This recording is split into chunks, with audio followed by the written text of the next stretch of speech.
Hello everyone, good morning. So today, dumating na yung binili kong sapatos. Kasi bumili ako ng sapatos. Kasi sabi nila, pag bumibili ka daw ng bagong sapatos, nakaka-motivate daw yun sa pag-exercise, sa pagta-treadmill. So, titingnan natin kung totoo talaga. Bibigyan natin ng magic yan. Parang laman yan ay magbibigay sa atin ng lakas ng loob para gamitin yung treadmill. So, titingnan natin kung talagang totoo siya. At kung matatagalan ko ang pagta-treadmill at pagtatakbo ko dyan sa treadmill na yan.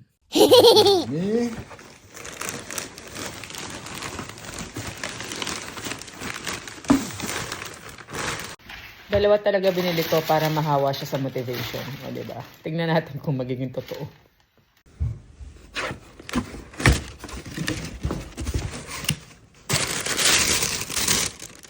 Uy! Oh, cute, diba? Oh. Condor. Gel Cumulus 27, pure gel. Nice. Ganda. Ba, totoo nga. Na-motivate siyang bigla-bigla. Oo. Instant. So, totoo nga guys, na pagka bumibili kayo ng bagong sapatos, nakaka-motivate nga siya mag-exercise. Nakita niyo, di ba? Instant ang motivation na nadama ni Jacob pagkatas niya masuot yung sapatos. Kaya bumibili kayo ng mga sapatos niyo.